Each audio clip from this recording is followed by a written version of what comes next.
नमस्कार विद्यार्थी मित्रांनो, मी महेश भानुदास आरेल्ले आपणा सर्वांचं विद्यावृक्ष अकॅडमीच्या या ऑनलाईन प्लॅटफॉर्मवरती मनपूर्वक स्वागत करतो. आपल्या आज जे लेक्चर पाहणार आहोत ते आपलं चौथं लेक्चर आहे. या चौथ्या लेक्चरमध्ये पार्ट 1 आणि पार्ट 2 आहे. त्यामध्ये आपला टॉपिक आहे बघा, बालकांची कोणता टॉपिक आहे रे? तर तो आहे बालकांची वाढ व विकास. कोणता आहे रे? बालकांची वाढ व विकास हा आपला टॉपिक आहे. यामध्ये कोणत्या कोणत्या गोष्टी पाहणार आहोत आपण? प्रस्तावना, अर्थ व व्याख्या, उद्दिष्टे, बालविकासावर परिणाम करणारे घटक या गोष्टी आपण मुळापासून पाहणार आहोत. त्याच्यामध्ये कोणते कोणते सब टॉपिक आहेत ते व्यवस्थित पाहून घेऊया. त्यामध्ये बघा, बालकांची वाढ आणि विकास होण्यासाठी कोणत्या कोणत्या गोष्टी आवश्यक आहेत रे?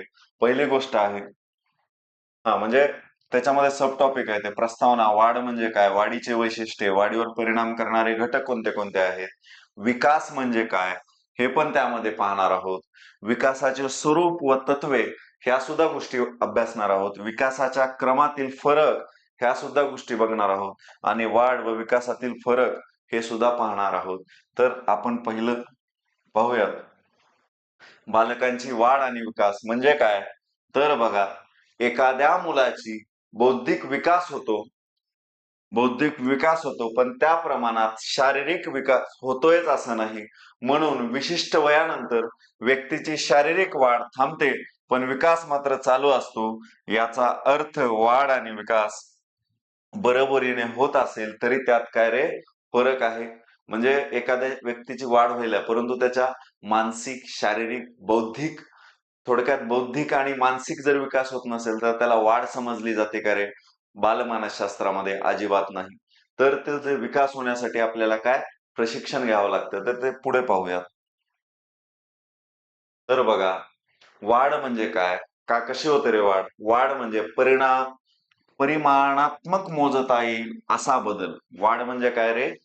परिमाण आणि परिणाम फरक आहे. परिमाण म्हणजे काय रे? एखाद्या गोष्टीला एखाद्या विशिष्ट संख्येमध्ये मोजता येतं त्याला परिमाण असं म्हणतात आणि परिणाम म्हणजे त्याचं जे रिझल्ट येतो त्याला परिणाम असं संबोधलं जातं. शरीराचे आकारमान, वजन आणि उंची याच्यात झालेल्या बदल आपण मोजतो म्हणजे काय असतो रे? विशिष्ट परिमाण लावतो. यानंतर बघा, शारीरिक वाढीमध्ये हृदयाचे आकारमान वाढते, त्याच पद्धतीनं वजन वाढते, त्याच पद्धतीनं हाडांची लांबी वाढते, त्याच पद्धतीनं त्यांचं वजन वाढते, वजन आहे. या सर्व गोष्टींचा समावेश आपल्या या यादीमध्ये करतो. वाढीमध्ये कोणत्या कोणत्या गोष्टी आहेत रे? हृदयाचं आकारमान वाढतं, वजन वाढतं, हाडांची लांबी वाढते, त्यांचे वजन वाढते. या सर्व गोष्टींचा समावेश या यादीमध्ये केला जातो. त्यालाच काय म्हणतात रे? आपल्या शास्त्रशुद्ध भाषेमध्ये त्यालाच वाढ असे संबोधले जाते. पुढे जाऊयात. बघा, शारीरिक अवयवांच्या वसुमीमुळे काही वेळा मानसिक त्रास झालेले आपणास दिसून येतो. मानसिक शारीरिक अवयवाचा एक्स्ट्रा वाढ होत असते.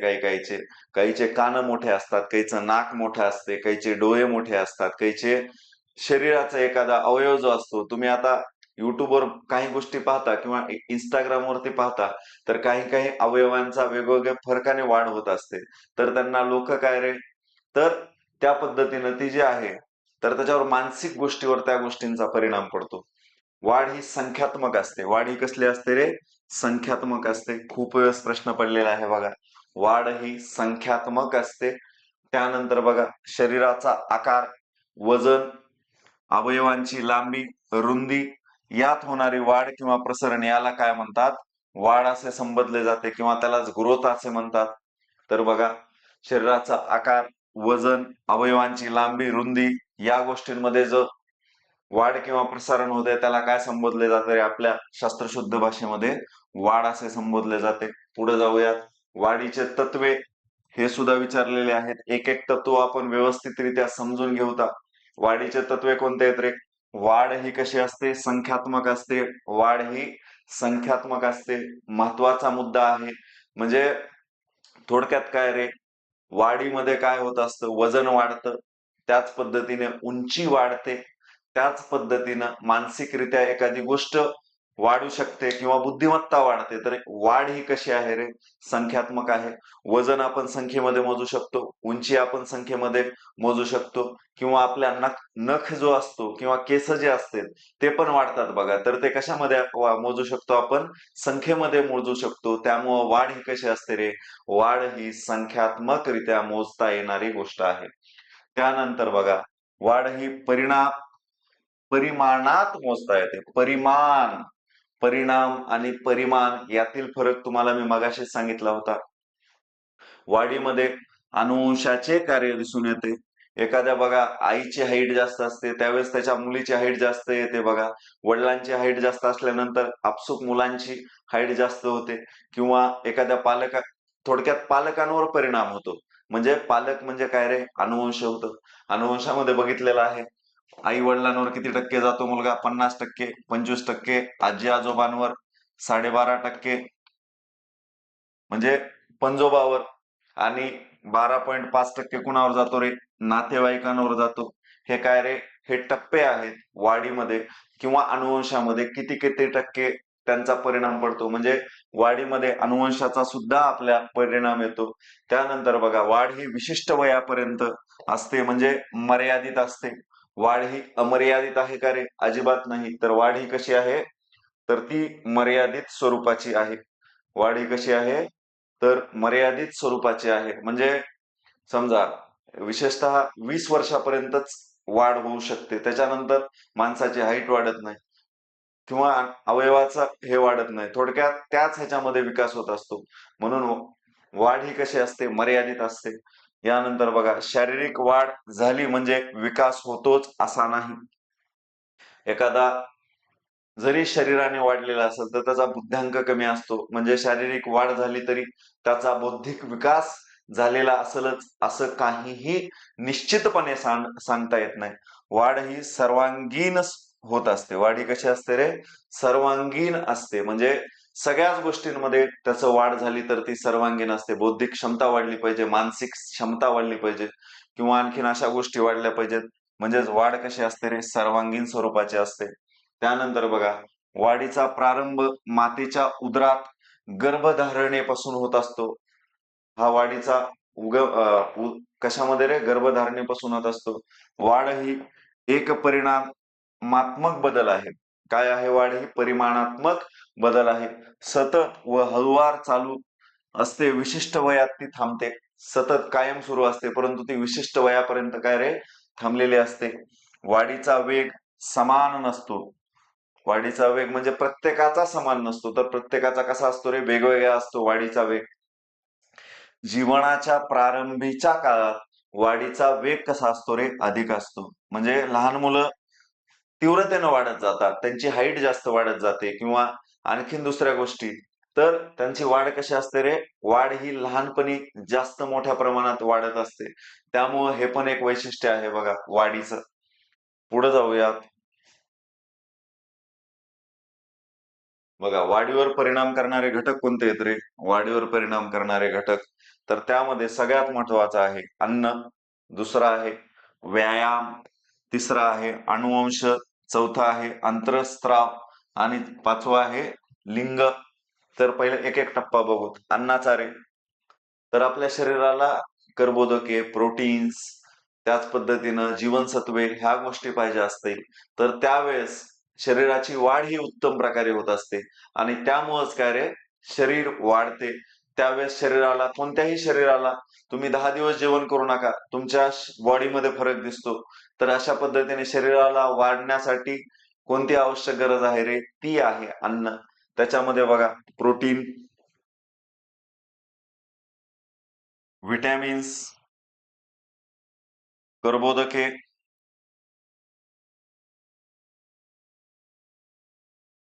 हे आवश्यक असतात. जीवनसत्वे,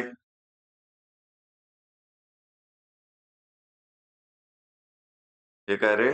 आवश्यक बाबी आहेत. त्यानंतर बघा, शरीराची वाढ होण्यासाठी व्यायाम आवश्यक असतो. आता बघा, सलमान खानच्या बॉडीमध्ये आणि आपल्या बॉडीमध्ये कशामुळे फरक असतो रे? ते कायम जिम मध्ये जात असतात. कायम व्यायाम करत असतात. त्याच्यामुळे एखाद्या शरीराच्या वाढीवरती दुसरा टप्पा महत्वाचा कोणता आहे? व्यायामाचा फरक पडतो. नंतरच बघूयात, अनुवंश. पालकाहून सुद्धा, पालक जर एकाचे सदृढ असतील तर त्यांचा अनुवंशामध्ये त्याचं फरक पडतो. आता एखाद्याची हाईटच लहान असते, कारण त्याचे पालक लहान असतात. त्यांना कितीही बॉडी बनवली, काही झालं तरी फरक पडणार आहे का रे? अजिबात नाही. म्हणजे अनुवंशात सुद्धा फरक पडतो. त्यानंतर अंतःस्त्रावाचा सुद्धा त्या गोष्टीमध्ये फरक पडतो. आणि 5वं आहे लिंग. स्त्री आणि पुरुषांचं बॉडी स्ट्रक्चर कसं असतं रे? वेगवेगळं असतं. म्हणजे एखाद्या शरीरावरती किंवा बॉडीवरती लिंगाचा सुद्धा फरक पडत असतो किंवा त्या गोष्टीचा परिणाम होत असतो.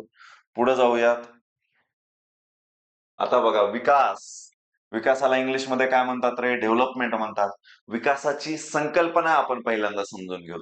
एखाद्या गोष्टीचा विकास होतो म्हणजे काय होतो? तर एखाद्या गोष्ट जर प्रगत स्वरूपात बदल होत असेल, प्रगत स्वरूपात बदल होत असतील, प्रगत स्वरूपात बदल होत असेल तर त्याला विकास समजायचा. आता बघा, नॉर्मली माणसामध्ये शरीरामध्ये फरक पडत असतो, बदल होत असतो. परंतु तेच बघा, व्यसन करणारे, दारू पिणारे व्यक्ती असतात, त्यांचं शरीर छोटं छोटं होत असतं, तर ते अधोगामी बदल आहे. परंतु आपल्या विकासामध्ये कशा पद्धतीचा बदल असतो रे? तो प्रागतिक स्वरूपाचा बदल असतो, प्रगत स्वरूपाचा बदल असतो. त्यानंतर बघा, निश्चित दिशेने क्रमशः सुसंगतपणे व प्रागतिक स्वरूपात बदल होण्याची क्रिया म्हणजे विकास प्रक्रिया होय. निश्चित दिशेने क्रमशः सुसंगतपणे प्रागतिक स्वरूपात बदल होण्याची क्रिया म्हणजे काय रे? विकास प्रक्रिया होय. व्यक्तीमध्ये जन्मपूर्व अवस्थेपासून व्यक्तीच्या मृत्यूपर्यंत सातत्याने, पद्धतशीरपणे जे प्रगतशील बदल होतात त्यांनाच काय म्हणतात रे? विकास म्हणता येतो. विकास म्हणजे गुणात्मक बदल होय. विकास हा कसला बदल आहे रे? तो आहे गुणात्मक स्वरूपात होणारा बदल. वाढ आणि सूक्ष्म आंतरिक बदल या दोन्हींचा समावेश विकासामध्ये असतो. विकासात वाढ आणि ऱ्हास दोन्ही परस्पर विरुद्ध प्रक्रिया समाविष्ट होतात. विकासात काय रे? वाढ पण समाविष्ट होते आणि ऱ्हास सुद्धा. या परस्पर विरुद्ध प्रक्रिया समाविष्ट केल्या जातात. म्हणून विकास का महत्वाची बाब आहे. पुढे जाऊयात. विकासाची तत्वे व स्वरूप बघा काय काय आहेत रे? हे सुद्धा विचारण्यात आलेले आहेत. कोण मांडलेत विकासाची तत्वे? हर्लॉग. हर्लॉग या तत्वचिंतकानं, हा कुठला आहे रे? ग्रीक तत्वचिंतक आहे. कुठला आहे? ग्रीक तत्वचिंतक हा हार्लॉग आहे. यांनी विकासाचे तत्व सांगितलेली आहेत बघा. काय आहे रे? पहिलं, विकास ही प्रक्रिया परस्परावलंबी असून त्यात गुणात्मक बदल होतात. विकास ही प्रक्रिया कशी आहे रे? परस्पर अवलंब असणारी आहे आणि त्याच्यातले बदल कसे असतात? गुणात्मक स्वरूपात होणारे बदल असतात. त्यामुळे विकास ही महत्वाची बाब आहे. पुढे जाऊयात. बालकाचा बालपणीचा सुरुवातीचा विकास अधिक महत्वाचा असतो. कोणत्याही गोष्टीला बघा, ज्यावेळेस सुरुवात होत असते किंवा लहानपणीच एखाद्या बालकाचा विकास गुणात्मक स्वरूपात किंवा जास्त प्रमाणात वाढीचा असतो, तर ही सुरुवात कुठून होत असते रे? बालकांचा विकास हा मोठ्या प्रमाणात किंवा गुणात्मकरित्या होत असतो. बालकात काही सुप्त क्षमता असतात. बालकात काय असतात रे? काही सुप्त क्षमता असतात. पुढे बघा, परिपक्वता आणि अध्ययन या परस्पर संबंधित आणि परस्परावलंबी प्रक्रियांच्या आंतरक्रियेतून व्यक्तीचा विकास घडत असतो. परिपक्वता आणि अध्ययन या परस्पर संबंधित आणि परस्परावलंबी प्रक्रियांच्या आंतरक्रियेतून व्यक्तिमत्वाचा विकास हा घडत असतो. पुढे जाऊयात. विकास विशिष्ट क्रमाने होत असतो. एकदम मित्रांनो, तुम्हाला हे होणार आहे का रे बाबा, किंवा विकास होणार आहे का? तर टप्पे आहेत त्याच्यात. शैशवावस्थेत वेगळा विकास होत असतो, तारुण्यावस्थेत वेगळा होत असतो, गर्भावस्थेत वेगळा होत असतो, म्हातारपणी वेगळा होत असतो. तर अशा पद्धतीचे हे विकासाचे टप्पे आहेत. त्या त्या वयामध्ये तो तो विकास होत असतो. ही पण महत्वाची बाब आहे. पुढे बघा, विकास एका विशिष्ट दिशेने होत असतो. विकास एका विशिष्ट दिशेने होत असतो. विकासात व्यक्ती भिन्नता आढळते. म्हणजे प्रत्येकाचा विकास हा सारखा नसतो. प्रत्येकाचा सुरेश, रमेश प्रतीक हे मित्र येतात. हे जरी मित्र असतील तर काय रे, त्यांचा प्रत्येकाचा विकास हा वेगवेगळा असतो. कुणाची गणितामध्ये प्रावीण्य जास्त असतं, कुणाचं बुद्धिमत्तेमध्ये प्रावीण्य जास्त असतं, कुणी मराठीमध्येच वेगळा असतो. त्याच पद्धतीनं बघा, सुरेशचा रंग काळा असतो, रमेशचा रंग पांढरा असतो, प्रतीकचे केस जास्त मोठे असतात. म्हणजे शारीरिक विकासामध्ये सुद्धा वेगवेगळ्या व्यक्तिमत्वांमध्ये वैशिष्ट्य दिसून येतात. त्याच्यानंतर बघा, विकासाचा आकृतिबंधात काही टप्पे वैशिष्ट्यपूर्ण अवस्थेत असतात. विकासाच्या आकृतिबंध अवस्थेत प्रत्येकाचा विकास समस्येबाबत काही सामाजिक अपेक्षा असतात. पुढे बघा, विकासाच्या प्रत्येक अवस्थेत काही धोके संभवतात. काय रे, काही धोके हे विकासाच्या प्रत्येक अवस्थेत संभवत असतात. ते पण महत्वाचं आहे. विकास ही सतत चालणारी प्रक्रिया आहे. विकास ही कशी आहे रे, अखंड कायमस्वरूपी चालणारी मेन प्रक्रिया ही विकासाची असते. विकास क्षेत्रातील विविध पातळ्यांचा समांतर विकास होताना विकास परस्परावलंबी असतो. विकास हा काय आहे रे, सर्वात महत्वाचा हा परस्पर अवलंबी आहे. म्हणजे काय रे, तुमचा बुद्धीचा, भावनेचा, त्याच पद्धतीने शरीराचा ज्यावेळेस विकास होतो त्यावेळेस ती एकमेकांवर काय रे अवलंबून होणाऱ्या गोष्टी आहेत. पुढे जाऊया. मस्तकानुवर्ती व अक्षानुवर्ती क्रम यातील फरक काय रे? मस्तकानुवर्ती व अक्षानुवर्ती फरक काय आहे? तर बघूयात. मस्तकानुवर्ती म्हणजे काय रे? म्हणजे मस्तक म्हणजे डोकं आहे. तर बघा, डोक्यापासून पायाच्या दिशेने विकास होतो. डोक्यापासून पायाच्या दिशेने विकास होण्याला काय म्हणतात? तर तो आहे मस्तकानुवर्ती विकास. त्याच पद्धतीने अक्षतानुवर्ती क्रम म्हणजे काय? विकासाचा क्रम जवळ ते दूर म्हणजे शरीरातल्या मध्यभागापासून बाह्य भागाकडे होतं. मधला म्हणजे पोट ज्यावेळेस सुटतंय तर ते मधल्या भागापासून बाह्य भागापर्यंत जो विकास होतो तो अक्षानुवर्ती असतो. हा झाला पहिला फरक. त्यानंतर दुसरा बघा, जन्मपूर्व अवस्थेत डोके, हाड, पाय या क्रमाने रचना व कार्यात सुधारणा होत असतात. परंतु ह्या दुसऱ्या अक्षांवरती अवस्थेत हातांच्या कालिका विकसित होतात व त्यानंतर हात व बोटांचा विकास होतो. हातांच्या कालिका म्हणजे हाताचा जो कालिका आहे ते पहिल्यांदा विकसित होतात आणि त्याच्यानंतर बोट विकसित होतात. तर हा फरक आहे. जन्मोत्तर अवस्थेत बाळ डोक्याची हालचाल करते व त्यानंतर व शरीराच्या इतर भागांचा धड धड धड व शरीराच्या इतर भागांचा विकास होत असतो. दुसरा बघा, इकडे काय होतो, जन्मोत्तर अवस्थेत अर्भक हातांची हालचाल करायला शिकते. एकदा बाहूच्या कारक कौशल्यांचा विकास झाला की बोटांच्या द्वारे सूक्ष्म हालचाली या गोष्टीमध्ये मुख्यत्वे होत असतात. पुढे जाऊया. त्यानंतर बघा, वाढ व विकास यातील फरक. वाढ व विकास यातील फरक. विद्यार्थी मित्रांनो, तुम्हाला आणखीन एक गोष्ट सांगायची आहे की बाबा, आपल्या पेपर 1 असो किंवा पेपर 2 असो, त्यामध्ये जे आपले नवीन घटक आहेत, म्हणजे आपला हा बालमानसशास्त्र असेल तर यावरती भर द्या. कारण आपल्याला मराठीमध्ये टिपिकल प्रश्न येतात, तिथं मार्क वाढू शकतात. थोडक्यात बालमानसशास्त्रावरतीच काय रे, परिसर अभ्यास हा घटक अवलंबून आहे. त्यामुळे हे जर 60 मार्क कव्हर करायचे असतील तर ते आपल्याला पुढे नेणार आहेत, विशेषतः पहिल्या पेपरला. आणि दुसऱ्या पेपरला नॉर्मली आपण सामाजिक शास्त्र, इतिहास, भूगोल हे ते वाचलेलंच असते. परंतु हा जो विषय आहे तो तुमच्या ड्रीम पोस्ट पर्यंत पोहोचवण्यासाठी तुम्हाला हा मदत करणार आहे. त्यामुळे त्याच्यावरती सुद्धा लक्ष असू द्या. पुढे बघा, वाढ व विकास. वाढ म्हणजे काय रे, वाढीचा संबंध केवळ शारीरिक अर्थाने घ्यावयाचा असतो. ह्यात लांबी, उंची, आकारमान, वजन इत्यादींचा संबंध येतो. बदल परिणाम सूचक किंवा मापन योग्यता असतात. म्हणजे काय रे, वाढ म्हणजे काय, फक्त शरीराची वाढ होणे ह्याला काय म्हणतात, वाढ म्हणतात. परंतु त्यामध्येच विकास काय असतो रे, तर विकास बघा, स्वरूप आकारमधील सर्वकष परिवर्तन सूचित होतात आणि त्यातून सुधारित कार्यक्षमता निष्पन्न होते. म्हणून विकासाच्या द्वारा कार्यक्षमतेचा गुण, म्हणजे एखाद्यामध्ये फक्त वाढ झाल्या परंतु 5वीला गेले दोघं पण, एखाद्याच्या शरीरात, परंतु एक 10वीला गेला आणि एक 5वीला विद्यार्थी आहे. परंतु 5वीच्या विद्यार्थ्याला गणितामध्ये प्रावीण्य आहे, 10वीला जाऊन सुद्धा त्याचा काहीच विकास झालेला नाही, काहीच गणित जमत नाहीत.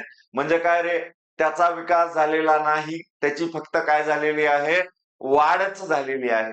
पुढे बघा, वाढ ही विकास प्रक्रियेचा केवळ एक घटक होय. त्यानंतर विकास ही अधिक व्यापक आणि विस्तारित संज्ञा आहे. वाढ हा विकासाचा केवळ एक अंश आहे. थोडक्यात काय रे, तर समजा हा जर विकास असेल तर त्याच्यामध्ये हा वाढ काय आहे, त्याचा एक घटक आहे वाढी. त्यानंतर बघा, शरीराच्या विशिष्ट अंगामध्ये जे काही बदल घडून येतात त्यांनाच वाढ ही संज्ञा वापरतात. काय रे, वाढ ही संज्ञा वापरतात. विकासाच्या आधारे शरीराच्या विशिष्ट अंगातील बदल सूचित न होता व्यक्तीमध्ये सर्वांगीण बदल सूचित होतात. पुढचं बघा, वाढीमध्ये आणखीन काय गोष्टी येतात रे, परिपक्वतेच्या अवस्थेपर्यंत वाढ होणे आणि नंतर ती स्थगित होते. आयुष्यभर वाढ होत नाही, केवळ विशिष्ट टप्प्यापर्यंत वाढ होते. विकास ही सातत्याने घडून येणारी प्रक्रिया आहे, ती जन्मापासून आयुष्यभर चालू असते. त्यानंतर बघा, वाढीमुळे विकासाला चालना मिळू शकते, त्याचप्रमाणे आणि काही परिस्थितीत चालना मिळणार नाही. उदाहरणार्थ, मुलांचे वाढणारे वजन काही मग त्याच्या कार्यक्षमतेत सुधारणा घडवून आणू शकते, परंतु वजनातील अवास्तव वाढ कार्यक्षमतेला मारक ठरू शकते. पुढे बघा, वाढ होताना विकास होऊ शकतो. उदाहरणार्थ, एखाद्या मुलीची उंची वाढत नसली तरी त्याची कार्यक्षमता मात्र वाढू शकते आणि तो सामाजिक, भावनात्मक आणि बौद्धिक बाबतीत अधिकाधिक सक्षम होऊ शकतो. थोडक्यात काय रे, मुलींची ही उंची लहान असते, परंतु त्यांचं काय, बौद्धिक क्षमता ही थोडक्यात पुरुषांपेक्षा जास्त असतात. आपल्या घरामध्येच बघा, थोडक्यात वडिलांपेक्षा आपली आई जी असते ती कधीही मॅच्युअर्ड असते. फक्त तिला समाजामध्ये जे आहे ते आपल्या पहिल्यापासून स्त्रियांना चूल आणि मूल या परंपरेमध्ये अडकवून ठेवल्यामुळे त्यांचा विकास झालेला नसतो, कारण त्या बाहेर फिरलेल्या नसतात.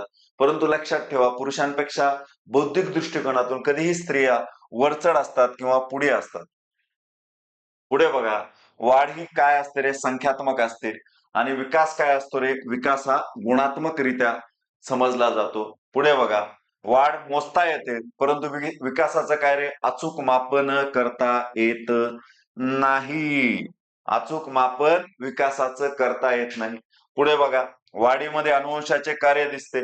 विकासामध्ये बघा, विकासामध्ये अनुवंश तर दिसतो, परिस्थितीचा सराव, प्रशिक्षण या गोष्टींचा सुद्धा परिणाम होतो. म्हणजे विकास काय रे, मिश्र स्वरूपाचा असतो. विकास काय असतो, मिश्र स्वरूपाचा असतो. पुढे बघा, विकासाची अंगे क्षेत्र पैलू 6 येतं. इथं बसत नव्हते म्हणून पुढच्या टप्प्यात आपण घेऊ 2.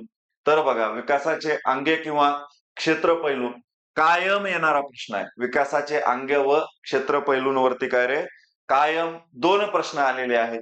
त्यामध्ये बघा, पहिला आहे शारीरिक विकास. त्यामध्ये कोणत्या बाबी येतात तो, तर बघा, शरीर व अवयवांचा विकास. दुसरा बघा, निरनिराळ्या शारीरिक संस्थांचे कार्य.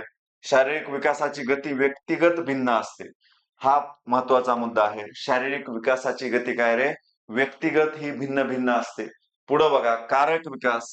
स्नायूंपासून विकास होतो, स्थूल आणि सूक्ष्म स्नायू विकास होतो, शारीरिक हालचाली होतात आणि कारक कौशल्य शिकवण्याचे आदर्श वय म्हणजे काय असते रे, बाल्यावस्था. थोडक्यात कारक कौशल्य म्हणजे काय रे, व्यक्तींच्या जडणघडणीत जे महत्वाचे कौशल्य असते त्यालाच काय म्हणतात, कारक कौशल्य असे म्हणतात. पुढचा मुद्दा, सामाजिक विकास व्यक्तीचा कसा होत जातो रे, ते बघा, भावनांचा विकास होतो. त्याच पद्धतीनं सकारात्मक व नकारात्मक भावनांचा समावेश असतो त्या भावनांमध्ये. वैयक्तिक व सामाजिक समायोजनावर परिणाम करतो. भावनांचा आविष्कार सुद्धा महत्वाचा आहे. भावनांचे व्यवस्थापन, हाताळणी हे सुद्धा अगदी महत्वाचं आहे. पुढे बघा, भाषिक विकास कशा पद्धतीने होतो. संप्रेषण, संवादाचे मध्यम शाब्दिक, विना शब्दाचा श्रवण, खुणांची भाषा या माध्यमातून आपला भाषिक विकास होत जातो. बघा, आपण जी लहानपणी आपली मातृभाषा शिकतो ती काय नॉर्मली जरी शिकवली नाही तरी ते कशामुळे शिकतो रे, तर आपल्या लहानपणापासून कानावरती ती पडत असते. म्हणजे या माध्यमातून विशेषतः भाषिक विकास होत असतो. विशेषतः श्रवण, नंतर लेखन, वाचन हे जे आहेत हे महत्वाचे कौशल्य आहेत. लेखन, वाचन, त्याच पद्धतीनं संभाषण हे काय रे भाषिक कौशल्याचे महत्वाचे अंग समजले जातात. हे आपल्याला मराठीमध्ये शिकायचंच आहे. पुढे बघा, शब्दामध्ये विचार व भाव यांचा आविष्कार होतो. सामाजिक वर्तनामध्ये गुंतून राहण्यासाठी भाषेची मदत आहे. म्हणजे समाजाला जर एकत्र बांधणारी गोष्ट कोणती असेल तर ती भाषा आहे. बोधात्मक, सामाजिक, भावनिक विकासाचा प्रभाव हे भाषिक विकासामध्ये महत्वाचा आहे. तर बघा, थोडक्यात काय तर खालचे जे दाक्षिणात्य राज्य आहेत, तामिळ किंवा तेलुगू किंवा मल्याळम किंवा कन्नड ह्या भाषेच्या आधारावरती लोक एकत्र आहेत. म्हणजे समाजामध्ये जर एकनिष्ठता आणायची असेल तर भाषा ही महत्वाचं माध्यम समजले जाते. पुढे बघूयात. विकासाची अंगे बघा आता. भावनिक विकास 5वा अंग आहे. आपण बघितलेत पहिले 4 अंग. तर त्यामध्ये नैतिक वर्तनाचा विकास महत्वाचा आहे. गटाच्या प्रमाणाबरोबर जुळून घेणे, योग्य वर्तन करणे हे सुद्धा महत्वाचं आहे. चूक बरोबर यातील फरक करणे हे सुद्धा महत्वाची बाब आहे. बोधात्मक विकास, मानसिक प्रक्रिया व क्षमतांचा विकास होतो. अवधान स्मरण, संकल्पना निर्मिती व समस्या निराकरण ह्याचा सुद्धा या गोष्टीमध्ये विकास केला जातो. आणि शेवटचा विकास आहे नैतिक विकास. समाजाच्या अपेक्षानुसार वर्तन करणे, त्यानंतर समाजाच्या वर्तन शिकणे, सामाजिक भूमिका, सामाजिक दृष्टिकोन. थोडक्यात काय रे, समाजामध्ये आपण कशी वेशभूषा ठेवली पाहिजे हा समाजाचाच एक घटक आहे. त्याच पद्धतीनं गाडी चालवताना कशी चालवली पाहिजे हे समाजाने आखून दिलेले नियम आहेत. म्हणजे जे समाज म्हणजे कोण आहे रे, आपणच आहोत थोडक्यात. आपणच ते रेड लाईट आल्यानंतर थांबलं पाहिजे, हिरवी लाईट लागल्यानंतर गेलं पाहिजे, येलो लाईट लागल्यानंतर प्रतीक्षेत थांबलं पाहिजे. तर हे संकेत जे आहेत ते समाजानंच बांधून दिलेले आहेत. गुरुजींचा रिस्पेक्ट ठेवला पाहिजे, हे सुद्धा संकेत कुठे आहेत रे, समाजानं बांधून ठेवलेले आहेत. तर अशा पद्धतीने विद्यार्थी मित्रांनो, आजचा जो आपला चॅप्टर आहे त्याचा दुसरा भाग जो आहे तो उद्याच्या लेक्चरमध्ये पाहू. याच पद्धतीनं तुमचं सहकार्य जे आहे ते विद्यावृक्ष अकॅडमीला असू द्या. धन्यवाद विद्यार्थी मित्रांनो.